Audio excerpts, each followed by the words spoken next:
guys, it's Eric G from Around the House Show. I wanted to introduce you to one of our new sponsors. Monument Grills was founded by three good friends in Atlanta, Georgia that wanted high-quality, durable grills inspired by iconic monuments. The grills are created for the person who loves to cook and are built to last and to enhance your outdoor cooking experience. What I love is that they are the best quality grills for under $900. So check out the American gas grill experts at monumentgrills.com. I bet you'll love to cook on one like I do. Check out the new standard in outdoor cooking at monumentgrills.com.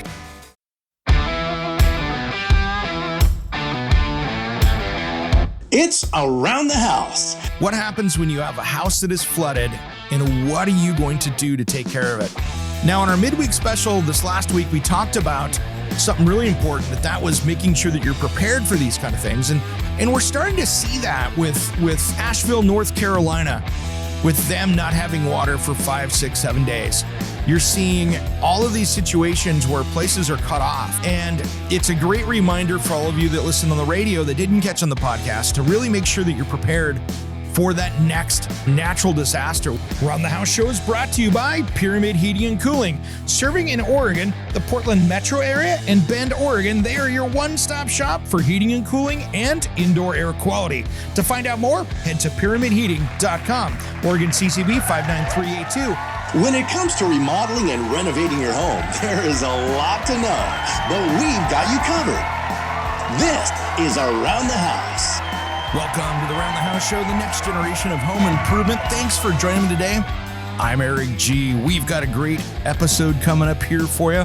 But first, we are brought to you by our friends over at Monument Grill. If you're out there looking around, trying to figure out what you need to replace that barbecue that didn't make it through the summer, best place to go to save some money, monumentgrills.com. They've got the best barbecues out there for under $900. There's a lot of great features, and you can check it out there. Now, to track us down here in the studio, you can find us at aroundthehouseonline.com. And when you're over there, make sure you check out, because we have our own YouTube page and stuff now outside of what we've been doing on the TV show, and that is getting more and more content over there. And you can find that all at aroundthehouseonline.com. Today, I wanted to make this a very topical subject because I think it's very important. We have got a large section of the country here in the South that really got hit by Hurricane Helene, and I want to talk today about what you can do if you have water damage in your house. This is going to try to be this hour kind of an end-all be-all to get you the most information that you can. So there's a lot of people out there that are hurting, and anybody that can donate to the Red Cross or other charities, that would be really good to help these people out. Anything does help, and they're in a pretty bad situation down there. And because some of these areas are less populated, that story doesn't get out if it was in another big metropolitan area. So these are areas that just get hammered, and these people are out fending on their own. So the first thing I really want to talk about is what happens if you have a basement or your house got significant water damage. The first thing I'm going to say is when you've got a hurricane like this, many times it's not only water damage, maybe it's a tree roof that, tree went through the roof, or there's branches or a roof blown off. So the first thing I'm going to say is let's get the top. Make sure you get the outside weatherproofed so we don't get any more damage inside. So let's make sure and get that roof repaired or some tarps up there, something dialed in to keep that a little bit under control, because we don't want to be cleaning up and having the mess keep creating itself over and over again. Now, here's the thing. If it's saltwater flooding, many times there'll be sand with that and everything else. So the first thing is, and let's talk about some general rules of water damage. If you've had water in there for over 30 hours, 48 hours, you are now dealing with a mold abatement issue. So you're going to have to take care of that as well. But the first thing we need to do is get all the wet stuff out of the house. If you've got a flooded basement, get the water out of there and then start removing everything that was wet. Now, if you've got asbestos or lead, I recommend doing the right tests for that to make sure that you don't have asbestos flooring, you don't have asbestos drywall compounds, you don't have lead paint on moldings or trim or even walls. Make sure that you get that so you know what you're doing it safely, and you can dispose of it safely later. But you're going to want to get in and get all of this wet stuff out, because our next job is clean up and get the humidity down inside the house. So tricks you can do if your air conditioner is running, You can cycle that to help reduce that water in there by really keeping it cool, keeping that going. And then what I do is I turn the heat back up again. I cycle back and forth. And if you do that for a few hours, heat it back up again, cool it back up again, heat it up again, cool it, that will start to get some of that condensation out of the air. That's one of the only ways, because the hard part is when you're in an area like this that has been damaged, you need to plug in everything you got to keep that stuff. For instance, great example, if you have some dehumidifiers, great. But most people, you're not going to go into the store and rent them because those things are going to be rented out in the first hours. So those are going to be gone. So you're not going to have that resource around you. So our next job is to get that cleaned up. So if you've got mud in there from a river that overflowed, get in there and get that stuff shoveled out. Let's get all of that dirt out. And then what you're going to want to do is start helping dry this out, which means if you had 12 inches of water in your house, I'm going to go up at least 2 or 3 feet up so you get into clean drywall, and you're going to have to remove all of that down below and just get it out of there. Because when you have a great example, sheet of drywall, it will wick up moisture. So if you've got it down there 12 inches, 24 inches of it is going to be wet for sure. And you're going to want to get up until where it's solid, depending on how long it was wet, and go around and just run a straight edge and a knife around there. And you're going to want to take all of that off down below. Now, here's the thing. This is one thing that I would stop here and say, before you get into this, I always recommend going around, shooting some video, taking some pictures, documenting the situation of what you have. So that way, if you're working with your insurance company or anything else, you have an idea what's going on. And also with that, if you are insured, make sure you've called your insurance company and started the process of a claim, because that's going to take a long time. So you're going to want to make sure and get that process going so you get that paperwork started as quickly as possible. Many times these natural disasters like this, you're going to see them flying in people, and they'll have their disaster response teams coming in. And so you're going to want to see what you can do on that claim, and be very careful with the claim. If it's a river flood, it's a flood. If you had a hurricane and heavy rains and the basement flooded, you have water damage, not a flood. So be very careful. If you claim water damage that wasn't literally a flood from a river, you might not get covered. So you want to make sure that you claim that correctly. A flood is when the water around you gets up so high that it comes into the structure. That's what traditionally would be a flood. If you have water from a hurricane, 15 inches of rain, 20 inches of rain, and it comes around and leaks into your basement, that's not a flood.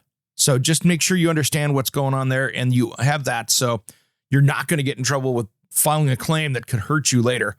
So you're going to want to do that. So make sure you get all that stuff done. But as you're cleaning up here, you're going to get shovels. If you've got wet carpet, get it out of there, get all that stuff out of there. And you're going to try to really, really take some time and get this as cleaned up as you can. And just get that stuff out of there. Get the building materials, rescue your stuff that's damaged, and really take lots of pictures and notes as you're going on what it is. Now, if your insurance company has it covered, talk to them.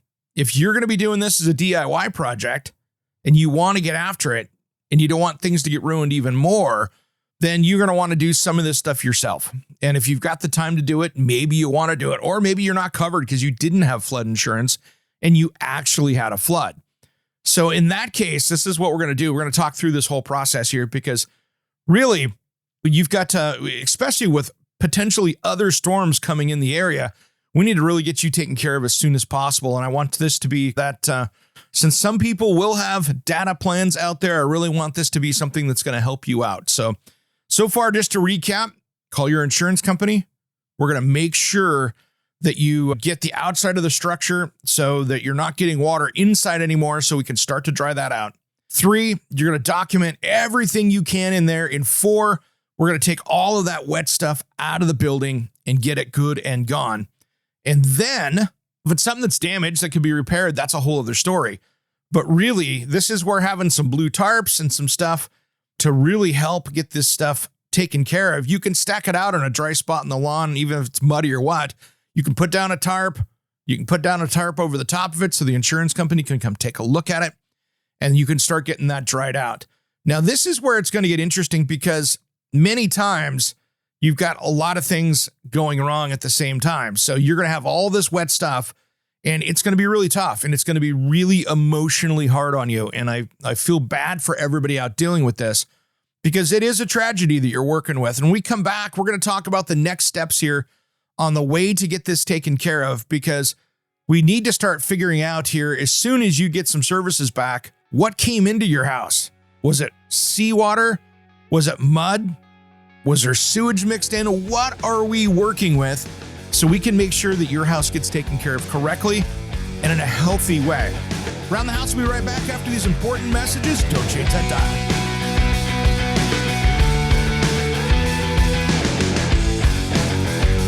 If I could dream. Are you a small business owner? Has business slowed down? How is your website? Does it look like it's seen better days and those are behind it? It's time you fix it with SciPipe Designs. My friend Johnny that you've heard on this show each week, yeah, that's him playing in the background, is my go-to web designer that understands how to get your website and web traffic where it needs to be, and that's making you money. If you want personalized service at a much lower price than those big companies out there, check him out at sitehypedesigns.com. If you want a rockstar website to turn your business around, you gotta hire the rockstar. Just wait till you see my website coming soon. It's absolutely amazing. Contact Johnny at sitehypedesigns.com before it costs you even more money. Let's get that business turned around. No, I'm never gonna leave you by the wayside.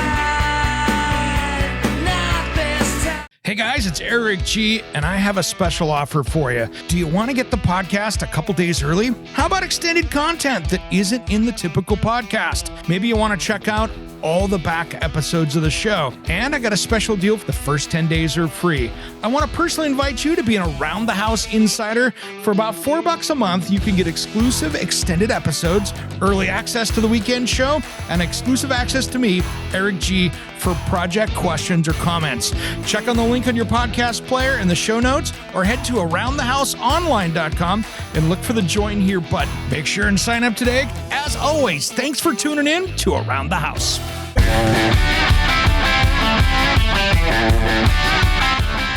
Welcome back to the Around the House show, the next generation of home improvement. Thanks for joining me today. If you want to find out more about us, head over to aroundthehouseonline.com. And you can give us a call in the studio here at 833-239-4144. That number again is 833-239-4144. And I'd love for you to follow our YouTube page. It's a newer one that we've got going. We've actually putting stuff up in now. It's something we're going to be putting a lot more content in. And you can check that out. Just look on YouTube at Around the House Eric G, and you'll find it all right there. We've been talking today about really making sure how you navigate after the storm. What happens when you've had a hurricane that flooded out? Maybe it's some kind of other storm, but really, what happens when you have a house that is flooded, and what are you going to do to take care of it? Now, in our midweek special this last week, we talked about something really important, that was making sure that you're prepared for these kind of things. And we're starting to see that with Asheville, North Carolina, with them not having water for 5, 6, 7 days. You're seeing all of these situations where places are cut off. And it's a great reminder for all of you that listen on the radio that didn't catch on the podcast to really make sure that you're prepared for that next natural disaster, whether in your hurricane or it's a tornado or it's an earthquake. It takes days. And depending on who you've got running your governor, who your governor is, and how prepared your state is, it could take a week or two for people to get out there. Some states are better than others. Some people are more prepared. Sometimes storms are so big that they can't handle it all. And so give them a week or two to come help you.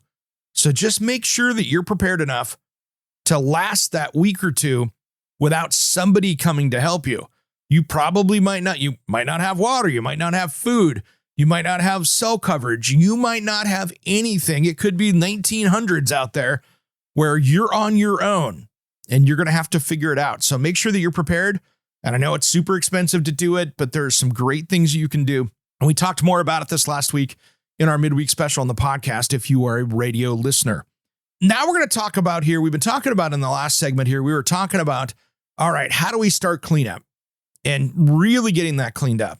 Now, if you've got dust masks, rubber gloves, respirators, I want you to get this cleaned up, but there's also some things, if you've got the services and if you've got the mail coming in now, and if they've got roads opened up, and maybe you don't have power, but if you can get some samples of what you got, and this could be nearly impossible at this part of the game, but if it's a luxury, if you can do it, if you can get some samples sent off to find out what's in that, or pay attention to your news in your local area, what's on the AM radio, what's your local station talking about? If they're saying, hey, upstream of the river, you know, a bunch of sewage got in the water, now you need to really make sure, what you're probably going to have to assume in many cases, that mud is pretty contaminated. So you're going to need to get in there and get that cleaned up.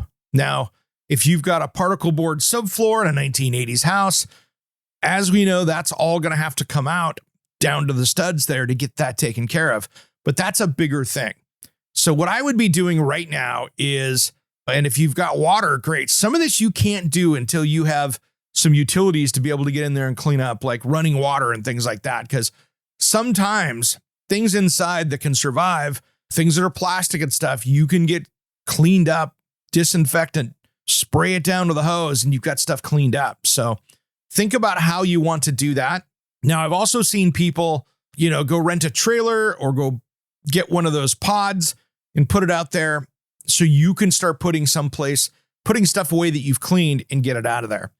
Now, at this point, if you have insurance, really, this is where I would let them take the ball and run with it, because you really need them to come in and start putting in the dryers. They need to get this. But here's the thing. It's probably going to be months before that happens. So your insurance company is probably going to put you up someplace. It's either going to be a temporary trailer, some of those FEMA type trailers. It's going to be an apartment, a hotel.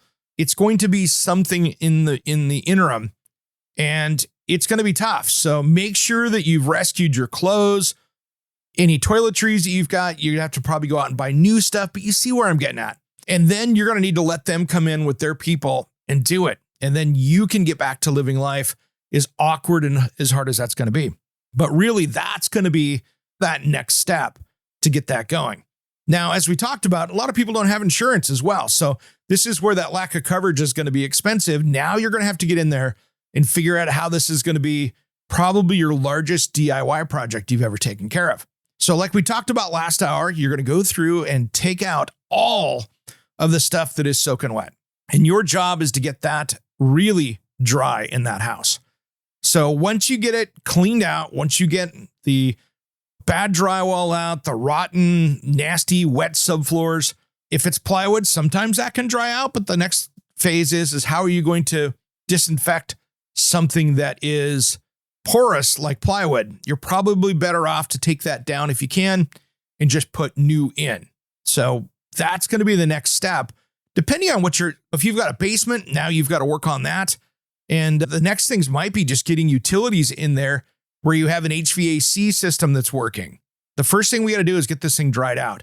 And that's where you're going to really have to figure out, maybe you're going to have to jump on Amazon and order some dehumidifiers to try to help get that down. But this is where getting that dry is really, really important. So once you get that down and once you get it cleaned up and you've got some water, now you're going to start working on putting things back into this.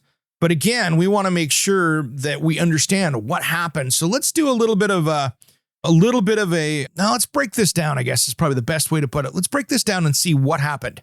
So did you have a dam break? Did you have 20 inches of rain? What happened here that caused this flood? Is there anything you can do during the construction phase of this as you're working outside? Can you landscape maybe to help create a berm from water coming up this way?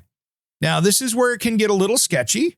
This is where the government might get involved, because I tell you what, many times if you're along a creek or a river, they do not like you raising up a bank to try to protect your house, because that's going to displace water to your neighbors or someplace else. So that could be an issue for that. But make sure if you're in a floodplain or if it's just rainwater and you just have damage, then maybe there's not much you can do about it. But there are some great products out there that are really good for those temporary rare floods that you can put around your house that'll stop 3, 4, 5 inches of water. And that can be the difference between a flooded basement and not. So something to consider. and something maybe to be planned for ahead. Now, the thing I want you to do is you're going to have some mold and stuff in here. So wherever you get this cleaned out, because you probably didn't get it dry in time, once you get that down, you're going to want to go in. And here's what I would recommend. And there's a great product. We talked about it last week, actually 2 weeks ago, and we talked with Andy Pace. And take a look at Callowell paint. This is a great paint that you can paint on the studs, the framing, anything that had gotten wet. And if you're trying to keep mold from growing on it, this stuff, when you paint it on, actually is basically it's made out of lime. So what happens is when you paint that paint on there, mold can't grow on it for 5 years because of the alkalinity of the product. So it's something that's a good preventative, and it will also kill anything that's on it because mold's not going to grow on it. It's too harsh of an environment. The last thing I want to see you do is go around and don't do what people have done out there. And we'll talk about the biggest mistake people make when they're cleaning up water damage in your house. We'll do that just as soon as Around the House returns. Don't go anywhere.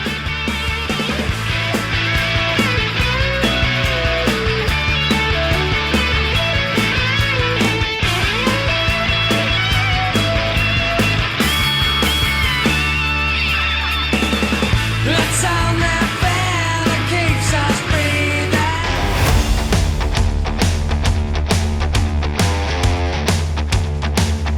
Welcome back to the Around the House show, the next generation of home improvement. Thanks for joining me today. You know, all of the people out there that are in our listening audience down south that are struggling through the damage after the hurricane, this show is for you here, the ones that are dealing with water damage, the ones that are trying to figure out, how do I get through this? Now, the biggest mistake that I see people make when they're trying to clean up mold from water damage or just stop it from coming in is grabbing that bottle of bleach. There's no reason to do that. And here's why. Bleach causes some significant problems. Now, if you had a white piece of the side of your refrigerator and there's mold growing on it, yeah, technically you could take bleach and wipe it down. But you don't need all those chemicals in your house you're trying to get cleaned up. And two, on a porous surface like wood, drywall, things like that, bleach doesn't work. And actually what happens is it might kill a little bit on the top, but what it's doing is it's bleaching out all that mold that's dark green, black, brown, whatever. And what it's doing is it's making it harder to find. And three, the water that's in bleach, because bleach is mostly water, it's actually feeding the stuff it didn't kill. So you're not doing yourself any good. So when it comes to dealing with mold, take the bleach, put it away. It's not the right product for it. Now, there are a ton of mold cleaners from Concrobium to a lot of different products out there that you can get at your home improvement retailer that will work a lot better, and they're going to be better off for you. And then the other thing that I don't really want you to do is just go in there with primer and try to encapsulate that. I want to see, like we talked about earlier, I want to see everything get cleaned up, disinfected, killed, and then after it's dry, this is one of those things. And if you need to, jump on Amazon or wherever and have a moisture meter for wood sent over to you. You just want to get everything really, really dry. And you want to get that as dry as you can, because that way you've got that house dialed in. Now, when we dealt with the house that we had out at the coast with the water damage out there, we ran a dehumidifier after we got, and this thing had a leaky roof for 20 years. And so it literally had water running inside of it, much like a flood house would be. And it took that thing with a dehumidifier running in that house. It took us a couple months to get everything really dried out. And for us, we weren't living in it, so it wasn't that big a deal. But it really took that long to get that dried out. It takes a while. And we didn't have a lot of good electrical in there, so we had a lot of work to do in that place. But it is not a really quick process to get that dried out. Now, what you'll see is when a flood restoration company comes in, they come in with those big fans. They will move the air around. They will bring in big dehumidifiers that will take out all of that moisture and get it out of there. But it still takes weeks for that to happen. Now, here's one thing I want you to be really careful of. And this is where I want you as a homeowner to be asking questions if your insurance company is coming in, because you probably have an insurance policy that says, hey, we're going to spend up to X, Y, or Z to cover this. And this happened to my buddy with his house that had a water pipe break. This is something that you need to watch for the gotcha. So that place was about an hour and a half out of town here, up in the mountains, beautiful place. They had a winter freeze where the pipe broke and upstairs water ran for a number of hours because they were, hours away when they realized that there was water in their video camera that was coming down. So the water had been running for a while, probably overnight. So they came out there, got the water shut off, called the insurance company, did everything right. But the problem was the insurance company, since it was out there a little bit, sent out their team to do basically in this cabin to get this thing cleaned up. So they came out to do the water restoration part and get it dried out. And they took out all the stuff so they could dry it out. But the problem is that they had a $250,000 policy, but these guys billed them for $150,000. So they had $100,000 to do on this place.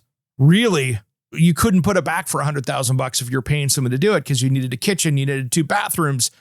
It was all wood paneling on the inside that was real wood that you had to go in and try to source with that real wood shiplap to get it back to that cabin state, which isn't as easy as it used to be to find, and especially at a reasonable price. So what we saw is that they came in with their restoration company and blew out the budget, and that money was spent. So I want you to start asking questions with your insurance company, and that there are numbers that are do not exceed, so you have the money to get in there.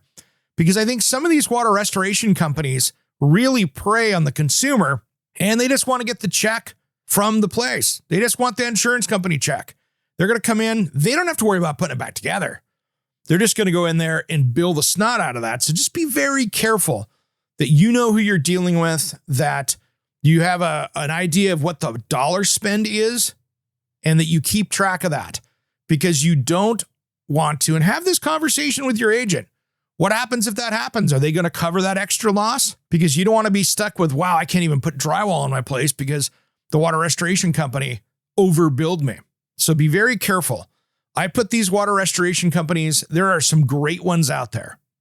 There are also some ones out there that are a lot like the duct cleaning companies that you see on Facebook, a lot less reputable, we'll put it at that. So just be very careful. And I would not be hiring anyone off of Facebook Marketplace and Nextdoor, because you are going to be the prey.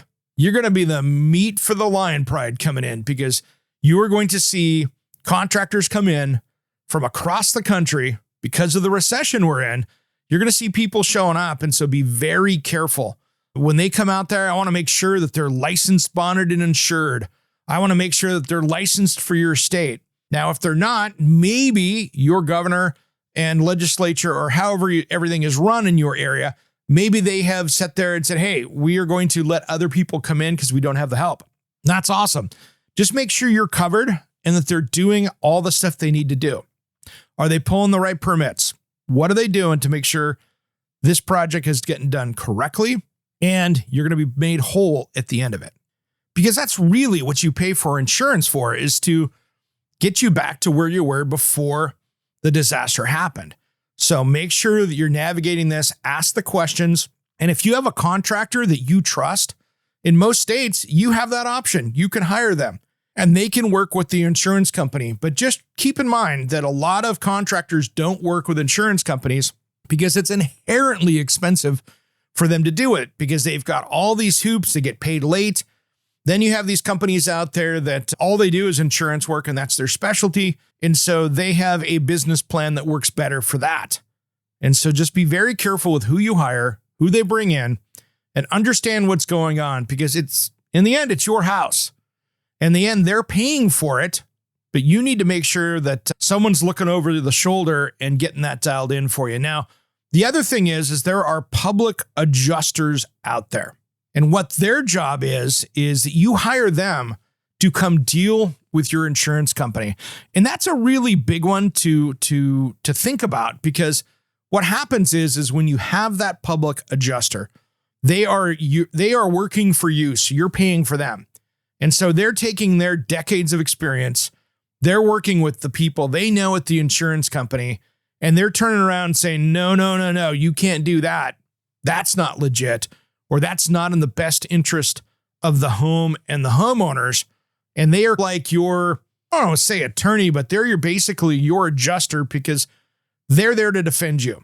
Now, your insurance agent, your adjuster, they are not your friends. This is a business transaction. And their job is to, one, make you whole, two, do it at the least cost they can get away with it. And that's just unfortunately how that works. And they're a company. They're a for-profit organization, so they need to do that. So really think about that. They might not be in your best interest on getting this job done completely and correctly. So you need to have somebody, if it's a big damaged house, I would sure look at having a public adjuster come in and help defend you and to make sure that things get done correctly. And that money spent will probably be some of the best stuff, because that way you're covered and you've got a much better situation. Because I tell you what, I have seen people go through this. They are super stressed. They're upset. You've lost a lot of things. Your world is upside down, and that's okay. To have somebody else on the team with you battling might be a great thing for you. Let's talk a little bit about some stuff here that we can do to make sure that we've got things prevented and working better for you. We'll do that just as soon as Around the House returns.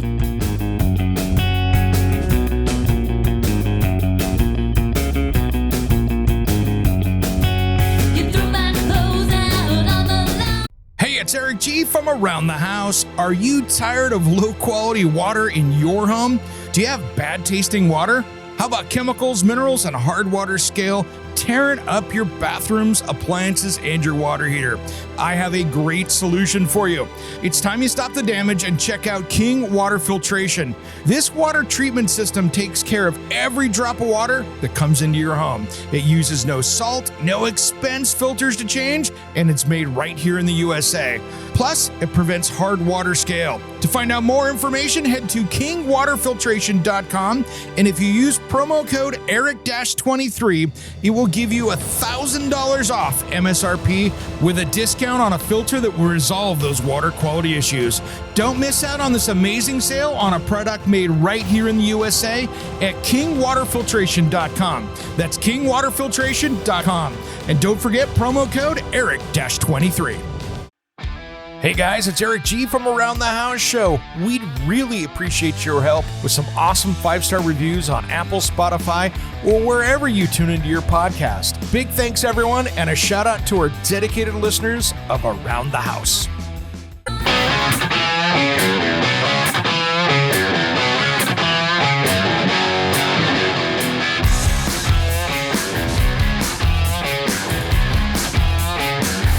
Welcome back to the Around the House Show, the next generation of home improvement. Thanks for joining me today. We've been talking about what to do with storm damage like floods. The last 3 segments, we've been talking about what happens if your basement or your house got flooded. How do you work with that? How do you get yourself back to normal? And how do you get prepared for that? And this one here, I wanted to take it outside for a minute and talk about in this segment what to do on the exterior of the building. Maybe you've had a roof blown off. Maybe you've had siding taken off. Maybe you've had something, maybe it was your neighbor's trampoline that blasted the side of your house when it took off out of there and hit the side of yours. Or maybe it's even a tacoed front garage door because the winds blew it in. Whatever it is, I thought we'd talk about that a little bit here today. Now, one of the things that I would sure take a look at, especially like I just talked about with a garage doors take a lot of load. And they do make garage doors now that are hurricane resistant. They've got steel or aluminum bracing down the backside, so they can take 100-mile-an-hour winds. So that would be something that I would sure take a look at. If you've got a damaged garage door like that, take a look. Florida, Dade County, those guys have come up with their own certifications. Florida has a lot of the Gulf states have certifications on those things, so you can take a look. I would sure take a look at garage doors that are rated for high wind loads, because if it's happened once, odds are it'll happen again. And if you can keep that air from a hurricane or a windstorm from coming in through that garage door, having something that's going to be a little bit tougher is going to be very good for you. So take a look. There's so many great brands out there. Clopay is a great company. I've worked with them a lot. There's a lot of different companies out there, but take a look at those doors that are rated for that. And the same thing comes with windows. If you've had windows on a side that typically come from wind that's coming up from the Gulf or coming up from where hurricanes are coming from, you might take a look on those windows and put in some storm resistant ones that will take debris bouncing off them. There are great windows out there that are basically break-proofed. If you take a look, they actually launch 2x4s at them at 100 miles an hour to see if they'll take it. So that's an interesting one. I would sure take a look at that. Now, if you're having to do roof repairs or put a new roof on, here's one thing that I would take a look at doing. And I would look at the Fortified Home program that we have out there. Now, Fortified Home is an interesting concept. And what they have done is they have created a rating that might help you in insurance later to lower those rates. But basically what they do is you go up on that roof, you're going to resheath it. You have to nail it down per their specifications. You've got to have it waterproof correctly. What I would do on something like that is if I was up there doing that roof, I would put down something like Zip System by Huber Engineered Woods. I can say that. And go in and go that route with it. Because that way what happens is if you go up there, resheath that with that waterproof material, I mean, I'm not going to build a boat out of it, but what it's going to do is it leaves you a membrane beneath it that's built into the surface that if you have shingles blow off, you still have a waterproof surface up there. So what happens is you put this down, you'll tape the seams, roll them out correctly so that they're sealed up. And then what happens is if you need to go up there and let's say you lose shingles in a big storm, it's still waterproofed beneath it so you don't have that water damage. And if you nail it off correctly, that's not going to leave the trusses and it's going to stay there pretty good. So take a look at Fortified Home. That's a great program out there for new construction and for remodeling when you're doing a roof and things like that. And I would do the same thing if you're looking at the siding of the house, you've got damaged siding, you've got to tear it down. I would sure take a look. If it already got hit once, I would sure take a look at going in there and doing that same kind of thing with either a Zip System. LP has one, I think. Actually, no, GP has it. Georgia Pacific has a system out there that is very similar to Huber Engineered Woods and their Zip System. And it is a baked in, it's like OSB, but it has a baked in surface on it that is waterproof.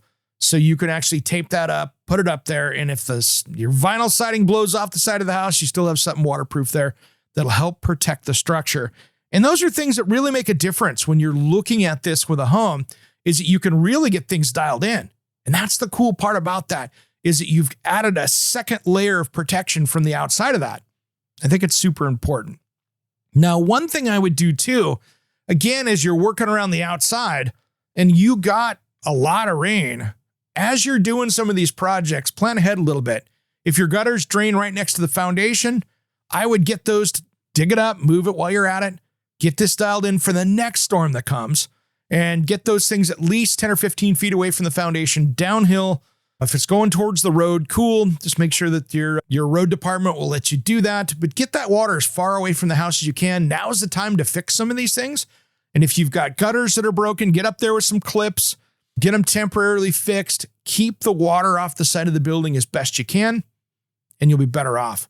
Now, one thing is if you're up there fixing that roof, another thing you can do is make sure you have enough ventilation up there. And that's one thing that I think that we have failed in the US is proper roof ventilation for many people out there. And the more ventilation you can get in that attic space, the better off you're going to be, because you're going to have reduced temperatures in the summertime, less chance of mold. And of course, you're going to get all that hot air out of there during those times. And so the more you can do up there by putting in a good system, getting some good ventilation, and getting that roof repaired up there is a good time. So if you've got a bunch of roof work to do, maybe it's time to add in a few more vents. And just remember, when you're doing vents up there, this is a science. So you need to make sure that the air intake is coming in and the exhaust is coming out the top. So you need to have vents that are down low in the soffits if you have them, or really low and really high so you can get as best airflow through there. You need incoming air and you need exhaust air, and you need to have both of those. And that'll be really, really smart. That's going to help you out in the long term. Now, again, when you're out there working on it, make sure that you've got the right caulking. I like using Big Stretch for exterior stuff outside. It's a latex caulk, and I like how that stretches. And so if you're painting and doing some of that stuff, that is a great product outside. I really like it. There's a lot of other products out there, but to me, that one moves the most. So expansion and contraction makes a lot of sense when you're doing it. And then really just make sure you get on these exterior repairs as soon as you can. Like we talked about in the first segment this hour, I want to see you at least get it waterproof as quickly as possible. And this is one of those prepared things. And we talked about a little bit this on Wednesday in our midweek special podcast, but having 2 or 3 like heavy duty tarps, really good tarps that you've got on an attic space, you got put away in case you have that big storm, you can now create some space there to cover a damaged roof or cover where a blown out window was, have a piece of plywood, have some basic repairs ready to go. And that's part of being prepared. And that's one of the things that I think is really important. And take a look at the mill thickness of the tarp. The heavier duty, the better. And guys, you can save some big money. You can jump on Amazon. You can run down to Harbor Freight. Those guys have cheap tarps. And really, you don't need anything special here. This is not a award for best looking house. But if you get some of those heavy duty gray ones, they work out really well and they're super durable. And we did a tarp test that you can find on my YouTube channel. I'll put that over there and put it up on aroundthehouseonline.com. And we did a cool little tarp test. And that turned out really well. We tested a bunch of tarps and we talked about what were the best durable, how thick is a good tarp? And we really talked about that. And that was a lot of fun going through and doing the test and playing around with it to see how that worked out. And you can find my YouTube channel at Around the House, Eric G. That's the best place to find it, or just head over to aroundthehouseonline.com.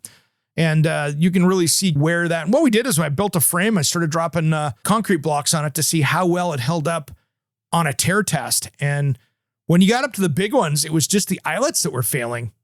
We actually didn't really start ripping tarps as we got to the heavier duty ones. And then all of a sudden you got to a point where it didn't matter. The eyelets were the weak point, no matter what, it didn't matter. So you get to a point on those tarps where too thick just is harder to work with and they don't flex around as much.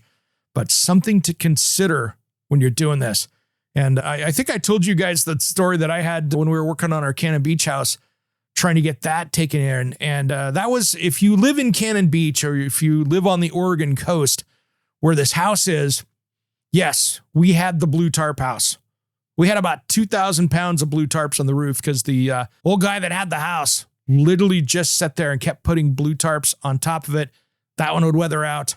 And you could go back on Google Images and go back decades and see there were 2 blue tarps on it. And I filled up the whole dump trailer with it. It was absolutely insane what happened. So pretty crazy how that all goes together.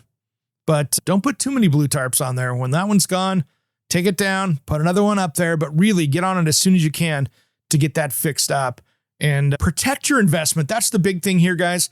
Speed is important, especially on the drying side of a flood, but really working through it, making sure it's done correctly, keeping an eye on the process if you're working with an insurance company is going to be the key. All right, everybody, that's the end of this show. If you've got any questions on your situation, reach out to me at aroundthehouseonline.com. I'd love to help you. Thanks for tuning in to Around the House. Best of luck to you out there with the floods. You'll get this thing back together. Have a great rest of the weekend.